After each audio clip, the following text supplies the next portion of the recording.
Cashflow Diary podcast, episode 435. Welcome to yet another exciting episode of the Cashflow Diary podcast, the podcast that teaches you insider tips, tactics, and strategies for creating leverage streams of cash flow into your life. Learn from top-performing entrepreneurs, business owners, investors, and thought leaders from across the globe as they share their secrets to success. Like what you learn on this and other Cashflow Diary podcast episodes? Go to learninvestingnow.com and sign up to receive powerful tips and information that will help you succeed as an entrepreneur and investor. Now, here's your host, investor, entrepreneur, business owner, educator, speaker, author, and master facilitator of Robert Kiyosaki's cash flow game, Jay Massey.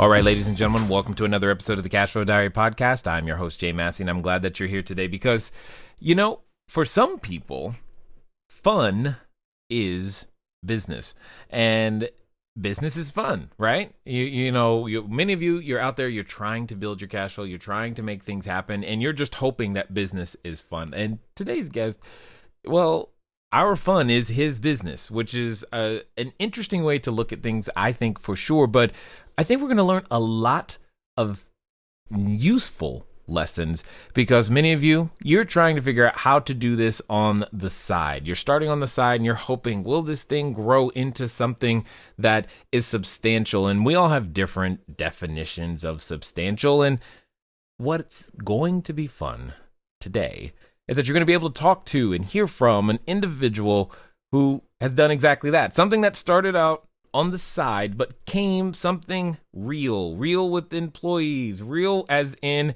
has been able to receive millions of dollars because of using things like crowdfunding on platforms like Kickstarter. Think about that. What if your idea, your side thing was capable of that and you didn't know just how to grow it to that spot? Well, today we have a person who's managed to do that, and I'm excited for you to meet him. I'm excited also for you to hear some of the games that he makes because you guys know I like board games way more than probably I should, but that's not the point. The point is even our fun can be your business. And today we're talking to none other than Michael Mendes. He's the founder and CEO of Tasty Minstrel Games, short TMG. And you got to understand, they've won many awards for their game. So it's not like you just make a game and boom, he got lucky. He's done this more than once. And what I'm excited about is the fact that he's going to share his insights, his perspective on business with you and I today. Michael, you there? Yeah. Hey, Jay. First thing I'd like to do is thank my mom for writing that intro. And then after that, just point out that millions in revenue does not equal millions to the bottom line. Well, that's a whole, now we're going to really have some interesting conversation. I can see I'm like you already. So before we get there, though, what I would love to do is I want to ask you the same question I tend to ask everybody the first time that they're here. Are you ready? Yeah, absolutely. All right. So I tend to look at today's entrepreneurs a lot like yesterday's superheroes, because I think entrepreneurs and superheroes, we have a lot of things in common. For example, occasionally an entrepreneur, we can believe that we are saving customers from themselves and various things, and maybe we even think we're flying around with capes and tights. However, just like a superhero, an entrepreneur has a beginning.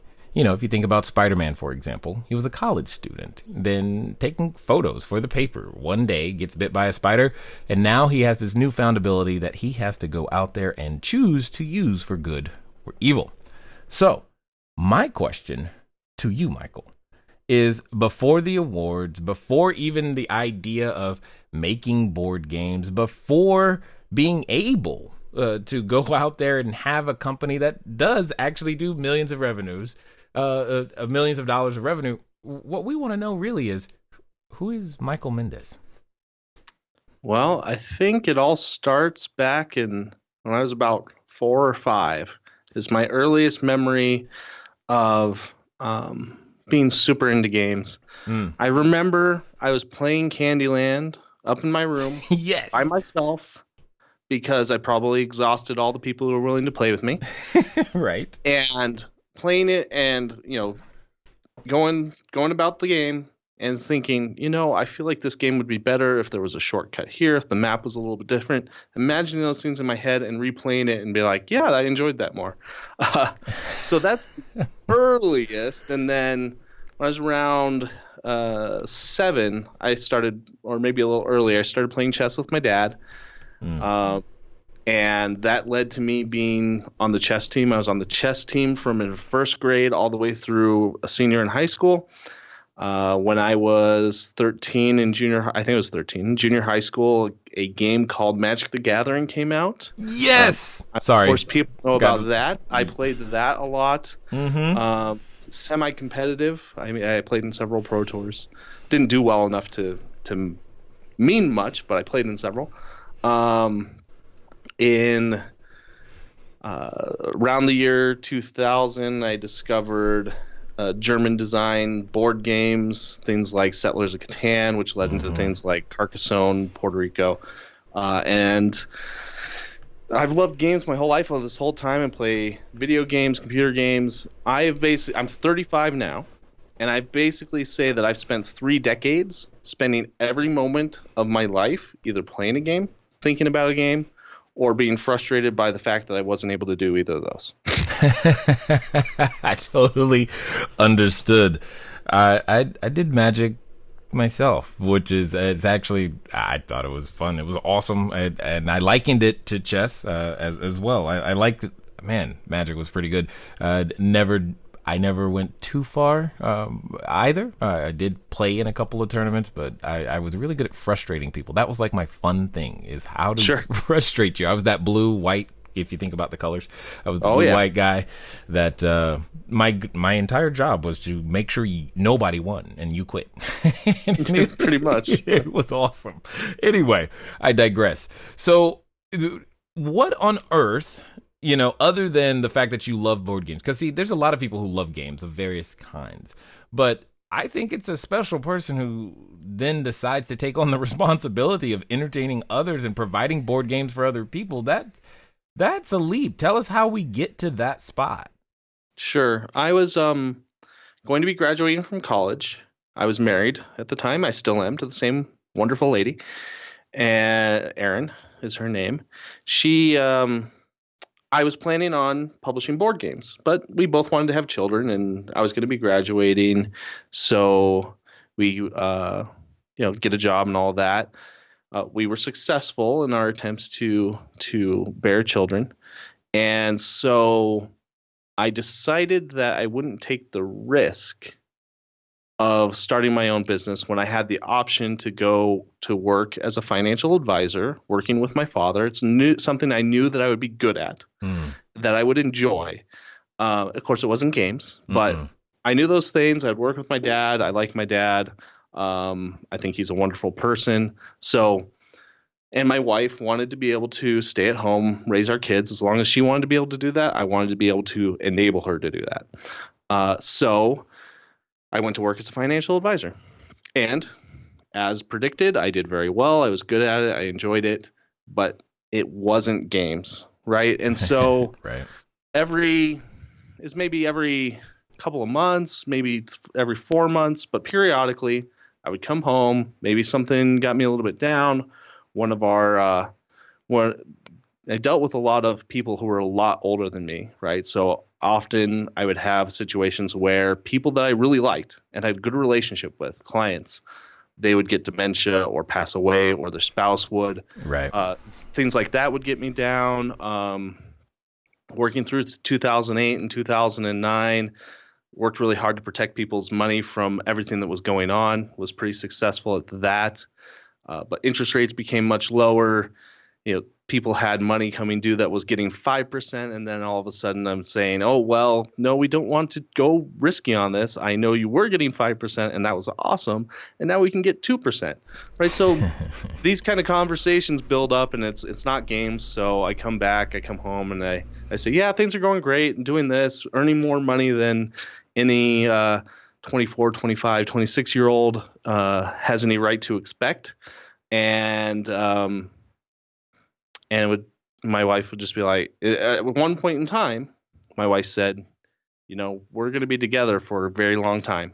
I expect until both of us passed away and beyond after that, because we believe that will be the case. And she said, I don't want to hear about how you should have been making games for all that time. So it's time to actually do it. Right. And so I said, okay. Wow. Hold on. Wait a minute. There's a lot of people right now who, first of all, are wondering if your wife has any sisters, because their spouses aren't the one pushing them towards what it is that they want to do.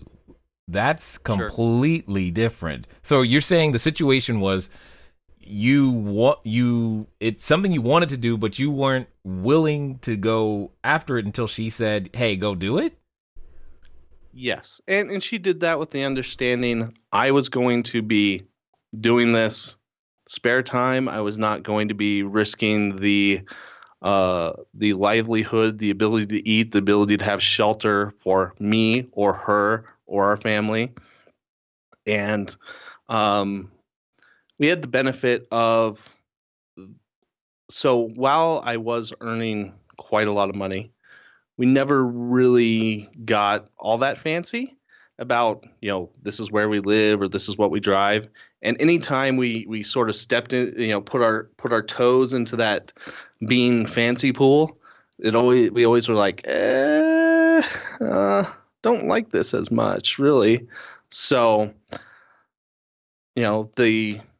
the idea that I could put at risk $10,000, $20,000, $30,000 to try and do this, that was fine with her. The idea that later, once proving to be decently successful, I would go after this, and worst case scenario, I fail, I get a job, I earn less money. We were both okay with what that meant for us, so it made sense to do. Yes, she has a sister. Yes, she is married. Oh man. Okay, we might have just lost a few listeners right there. But this is what I call that superhero moment. It's that moment where you realize you've got something special and you go out towards making that happen. What was that like for you the first time? Yeah, I mean, you identify as, a financial planner. You've got this job, you're doing it, you're doing life a certain way, but all of a sudden now you have permission to go and fly, so to speak, and find out if this thing that you have always wanted to do has any legs. What was that transition period like? It started with me identifying the things that I had to give up. Right. Whoa. Hold on. You're about to say something really good right there, because there's a lot of people who skip this part, and I want to make sure I have their attention. If they were walking the dog or doing dishes right now. Exactly. Pay attention. Exactly. So, go for it. Before I could choose to go out and try to start my own business, I had to assess what was valuable to me. That started with my family and ended with my family.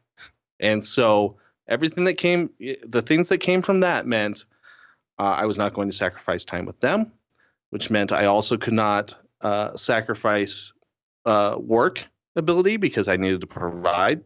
I wasn't going to be like, oh, hey, I'm doing this, so you need to go out and get a job. I was not going to allow that. So I had to identify certain things that were taking a lot of time, that were not going towards the ultimate end goal. And so there were certain games that I was very into, miniature games. For those who are familiar, those can be a large time sink. I gave up that. I gave up a lot of leisure gaming, leisure going out to movies with friends, or doing a lot of things like that. And just it became very much me, my wife, our couple of kids at the time. We have 4 now, and my job and my new job, and that was it. That was all I did. In my new job. I like it. And it continues to be all I do, except that my first job as a financial advisor, I don't do anymore. But it's still just me, my wife, our kids, and work. But work it was what I love, and I was suffocating by not doing it before. So the idea that I've worked for 3,000 days straight doesn't bother me at all. Not that you're counting.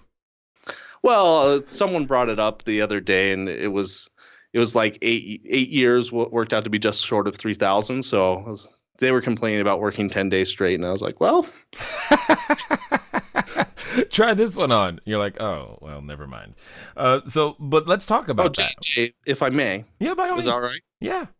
Okay, there's one other thing that I think is also very important is today we are in an environment where the cost to entry on business in a lot of cases is very low. And so low. I think it's virtually non-existent in some cases, but sure, yes, let's keep going. Virtually non-existent, low, same thing. I was being generous for if someone had to actually make a product, right? But it's very low, potentially zero, right? Which means that anybody can do it. Which means that if you are going to be successful in any endeavor that is like creative or something that's easy for somebody to be super passionate about, games, being an author, being a musician, making films, like these sort of things that there's a large set of people that would love to do it. You have to be insane. You have to be literally insane like I am to like have a chance, because there are the other insane people who will work 3,000 days straight. You know, some days maybe that's only 2 hours or things are running in the back of your mind, but a lot of those days it's 12 hours and they will just work that time and they will love it and they won't realize they're working, right? So if you don't have that kind of passion for what you're doing, if it's creative or anything that somebody would really want to do, I'm not talking like accounting, engineering, things like that need to happen. So that's okay, right? You don't have to be super ultra passionate about that. But I think if you're not ultra passionate about something to the extent where it's like, no, you're crazy, right? Then you're bound to not be as successful as you might want to be. Indeed. Now, I find this as an interesting topic because recently and often I'm working with clients in our coachings and whatnot, group and individual and otherwise. And occasionally, at least more recently, I've been hearing the following phrase. So I want you to put it in a completely different perspective because you're going to have a different perspective on this. Because I've actually heard individuals who are telling me, Mike, they're saying, Jay, I've been at this for 6 months straight, and it just hasn't happened yet. Maybe this isn't for me.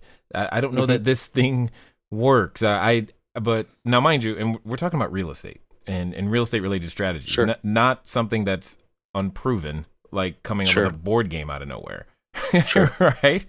So I'm curious of how you feel about the thought process. What is it going to take for the entrepreneur to make it? And if they think 6 months is enough time. Hey guys, thanks for listening as always, and I'm glad that you continue to support with each and every download and subscription and share. One of the things that I want to ask you though is, where are you listening to me from right now? I know some of you, maybe you're on a treadmill, maybe you're washing dishes, maybe you're walking that dog, and some of you are actually in a vehicle driving right now. One of the fun things that you can do, get some of your time back, is begin to living a car-free existence. But even then, it can be a little complicated. So one of the things that I want you to do is I want you to go over to Zipcar. Go to joinzipcar.com/cashflow diary. It's a way that I am able to still go get a car just for a few hours, very, very simply, so that if I have a lot of errands to run and sheets to drop off and running to the short-term rentals, or if I just want to go for a long trip up to LA and back, etc., I can rent a car for a very, very short period of time. And the cool part is I don't even have to pay for any gas. Again, go to joinzipcar.com/cashflow diary. Oh, if I knew the answer to this, I could bottle it up. I have some ideas. Let me think about that a little bit. Again, it comes back to is it something that you are doing like in your leisure time? Are you doing this on a regular basis? Such that doing it for 6 months and I'm not really receiving traction, that's not a problem. Or if the traction is so small, it's like in the case of real estate, I've managed to find 3 people that are letting me list their house, like on a retail side. Because people can get passionate about homes. My mom is that passionate, and I have a cousin who's that passionate about housing. I'm not. It's like it's a roof. Thanks. Right. I think it really has, in a lot of cases, it has to be something that you are. If you can't get over the 6-month speed bump of it's not really happening, then maybe you're not looking into the right thing. On the other hand, maybe you could also be passionate, and it could just be that you're not good enough, which is another difficult thing.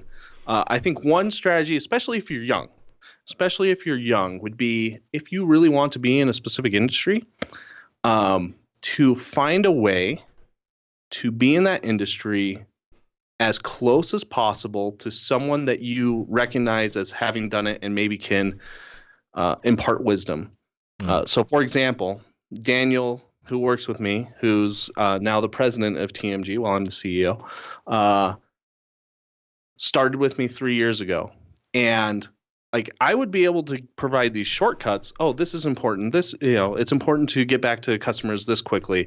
It's important to consider these factors of the cost before we actually try to sell it, for example. But day to day, this is important. This is important. This is why. And he wasn't necessarily in the space to learn that particular item at the time that I said it. Mm-hmm. And in my relationship with him, there has been several times where he will come to me and he'll say something like, you said this thing 3 months ago, or you said this thing 18 months ago, or remember this idea? And I'm like, yeah, of course I remember that. Or, oh yeah, I forgot that, sort of thing. And he says, I get it now. Right. So being in the presence of the person who you can look up to and respect the way that they do business in the industry that you want to be in, if you are young enough. I'm talking you could be up to 30. That might be the way to go, especially if you can live with a very low cash requirement. Like you're single, you are okay with living in a decent place with 5 roommates and eating ramen. Got it. Okay, so what I'm hearing though in various different forms is this isn't going to happen overnight.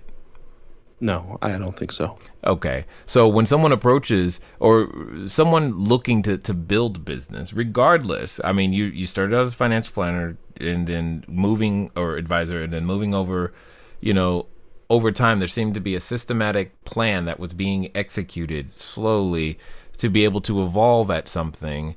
So I'm curious, though, one of the things that often gets in the way for people is, they say things to themselves and we think, I would totally do my business idea if I could just come up with the money. And you're in the products-based business. There's often a financial investment up front. Just, from my rudimentary understanding, there's a prototype, there's testing, these things that have to be done first.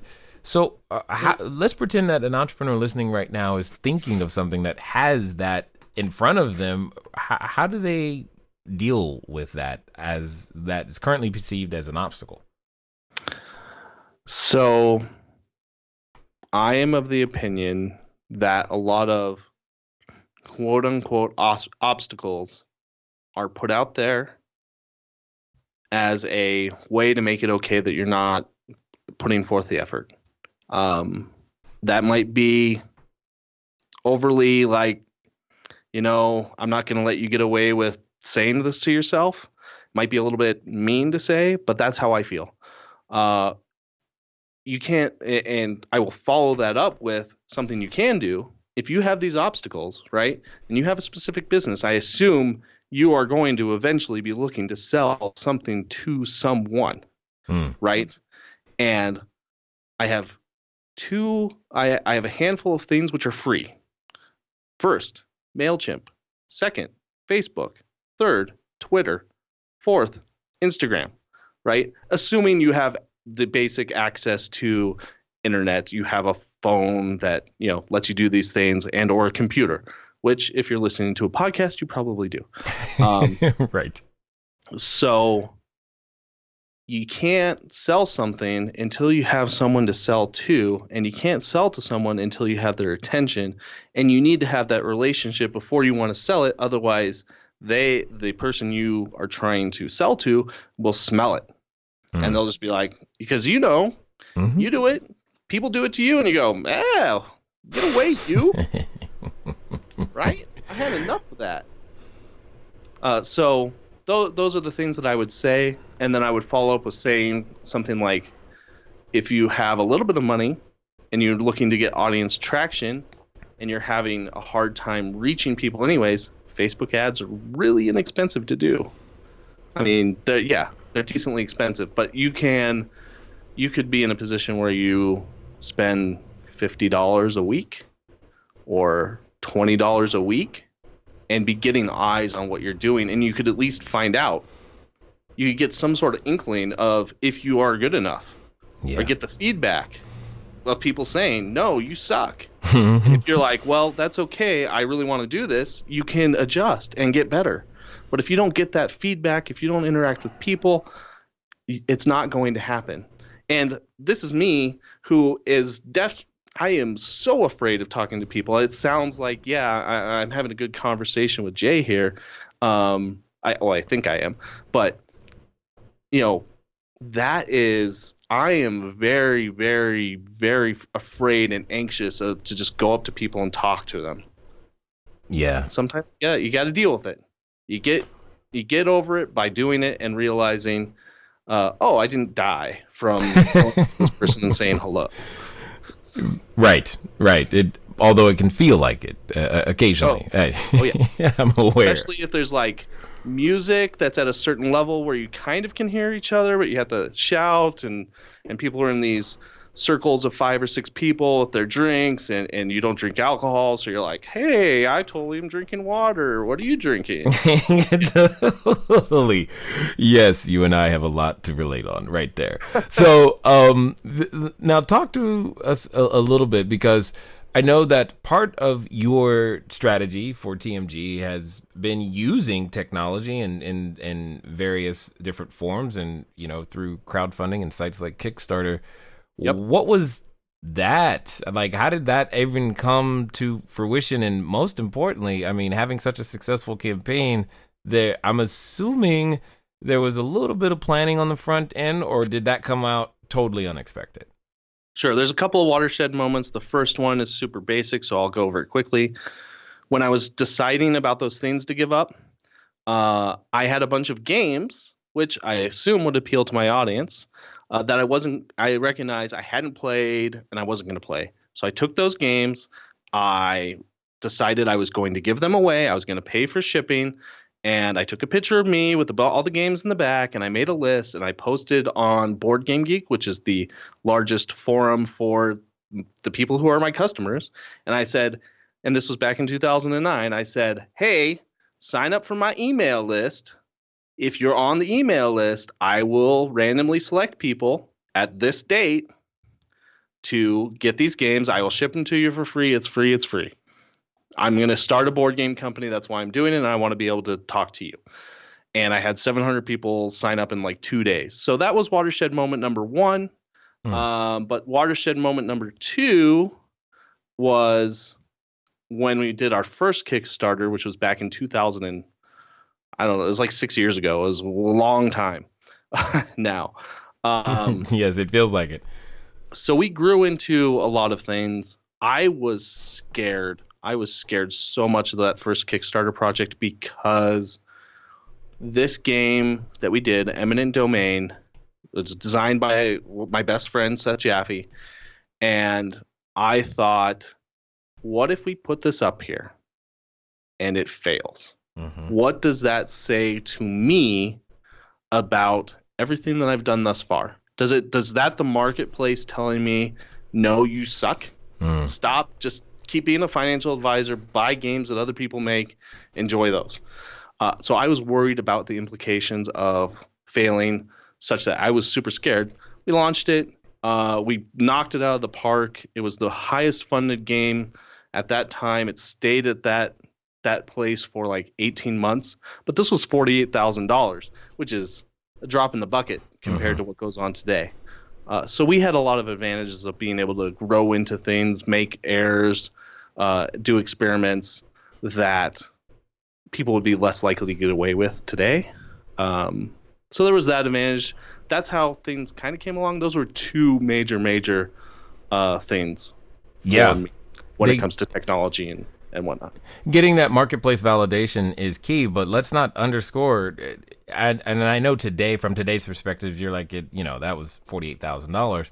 But from the perspective of zero, where most people start, that had to be an exciting, like, I can't believe this is happening. This is awesome kind of moment. No, it was amazing. It was amazing, and it still is amazing. Yeah, absolutely. And that's the part where you realize, okay, I do have this superpower. I do have something that the marketplace wants, not just in general, but specifically from me, and I have the ability to deliver it to them. So, right.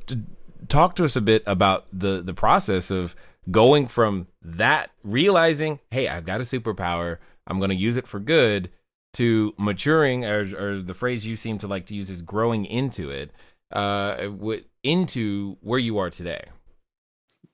I think of it like moving a mountain. I guess it's a popular question at some of these tech firms. They want some open-ended answer that they think is going to give them insight into your psyche, to hire you or whatever. But if I was ever asked, how would you go about moving a mountain? It's very simple to me, one rock at a time, and you just keep going until it's done. And in my opinion, you don't know what you have to do until you're partially down the path. Right. and you don't even know that you're going to have to make a choice about something you're going to have to do until you're partially down the path. And then quite possibly you're going to make the wrong choice. And then when you do, you need to have that relationship with your audience so you can go to them and say, look, this is what happened. I made this choice. Now that I know the consequences of that, I would have made this choice. The reason I did this, the wrong choice in the first place was this. I'm sorry. You just own it. You move on, and you count. You have, at some level, you have to count on that relationship that you build up and the quality of your products, and hope that it all brings you through, and just be thankful, grateful. It's like, thank you for buying our games. It allows me to do what I do. When I went to Japan for the first time, I saw at the most mundane of transactions true gratefulness. That's what I saw. That someone came into that bakery, they bought a loaf of bread, and the person who was running the cash register was communicating, thank you very much. I appreciate you buying this. If you didn't, I understand I potentially don't have a job and I need a job. So thank you. Right. It's the kind of respect for a transaction that I rarely see in a lot of places. That is how I try to run everything I do. That makes a lot of sense to me. So talk to us a little bit about the game making process, and more importantly, for those of us who have never made a game, like, how do you go from, waking up one morning, hey, what am I going to do, to, you know what, I'm going to make a game and it's going to be this. Like, what does that even look like? So for us, we act more like Simon & Schuster does for books, except we do that for physical tabletop board games. So we will get game submissions from someone who has designed a game. And then we're basically looking for something we think is awesome, and then or could be awesome, and we will take that to the point where it's awesome. The game development, playing through it, verifying that it is other people like it, verifying that it's fun, verifying that if we released it at the price that we think the retail marketplace would be happy to buy it, that's financially viable for us. Once we make sure of all those things, we go about figuring out making the rules more accessible, making the user interface, the information design, graphic design good, getting the artwork actually made, getting that all ready to print, getting it manufactured. We manufacture in China because we get great prices, but also because the manufacturer we use, I feel, makes the best physical games on the planet, and that nobody else is. I mean, there are other people who are close, and we have the relationship already with them. We get it ocean freight, we market it to people, we sell it to distributors, the distributors sell it to retailers. We have to coordinate with the warehouse that we outsource to, all that stuff. We do all of that, and it was built piece by piece by piece. Wow. Maybe that's a little bit more than you were looking for on that answer, but no, that's exactly what it comes down to. Is I know I didn't know all that was involved inside of making a board game. I mean, I've never done it, but a board game is actually surprisingly difficult to manufacture. The kind of games that we make, which are games for gamer nerds like myself, and yourself, apparently. Go figure, right? The kind of things that is fun to somebody who likes to mess around with the spreadsheet and bend it to their will. That's the kind of fun we make. Totally understood. So what is that time frame, lead time, like to even find out how Sure. long is it going to take? So from the time we are ready to push print, we're talking about 4 months. Because depending, it could actually be more. Because if we have molded plastic pieces or anything like that, it could be more, depending on how things are structured. To get something ready to print, occasionally we get submissions that are like they're ready to go. They just need artwork, and sometimes that artwork gets turned around really quickly. But anywhere from an additional 2 months at the low end there to even 18 months. I mean, there's a game that we have conceived of, and we're looking to license some intellectual property from another company that we expect, if we can make it happen, we are not going to be ready to put that on Kickstarter for 12 to 18 months, maybe 18 months. Wow. So there's some serious lead time here, and with that, you have to make sure your pipeline is always fairly robust, and things are always coming in and going out, and people like the product. There's a lot of balls to keep in the air, but it's fun to juggle them. Got it. Yeah, and that's actually what I was getting at, is how much time and effort goes into what ultimately could be games that don't even make it to see the light of day, but even those that do still take a long lead time to even make happen. Just at this point in time, we have gates that we have to go through to make sure we don't waste a lot of effort on things we aren't going to make. Right. So we protect ourselves on that end. Yeah. That would totally makes sense 100%. So for those that have listened this far and are just intrigued by the conversation, or maybe even want to check out a couple of the games that you guys have, what's going to be the best way for them to find out more of what you guys are up to, Michael? Sure. You could go to the website, playtmg.com. Signing up for emails is one of the best ways to get information from us. If you're ever in a game store and you see a friendly-looking green dragon with the TMG in the logo, that's us. And if you were so inclined that you wanted to purchase something based on thinking that this was awesome, which I don't expect, by the way, and if you do, thank you. Martian Dice, as in little green men from Mars, and dice as in the things you roll, is a game that should be available on Amazon. It's a low price point. It's accessible. It's one of the best things that has like an availability for just about everybody. Nice. So yeah, those are the things. Nice. I like it. I appreciate that. So as we wind down here, I've got a final question that I want to share that I believe is going to be I'm curious to hear your answer. So let's pretend for a moment that someone listening is considering becoming an entrepreneur. They're standing on what I would call the precipice, the edge of that decision. Maybe they're even standing in front of the superhero outfit store. They're ready to pick out their outfit and go out there and do this thing. However, you know, like I know, that in those moments of decision, there's often a voice that accompanies us, and often that voice says things that are less than supportive. Things like, who are you? And you're going to make a game? Voice. Yeah, that, you're crazy. And for some people, they're actually related to that voice. So my question to you is as follows. Let's pretend for a moment that the person listening is actually going to follow through on your advice. And not only that, they're going to do so in the next 24 to 48 hours. What would you suggest that they do? I would suggest that they need to embrace the fact that that voice is there. That voice comes from a place of love in most cases. They want you to be successful. And this is so off the wall that they don't see how it could be, right? So embrace the fact that that voice comes from love. Disrespect that voice at the same time and go out and do. But don't go out and do such that you're creating trouble. Don't dig yourself a hole to jump into and hope something's down there, right? So don't leave your job. Don't spend a bunch of money.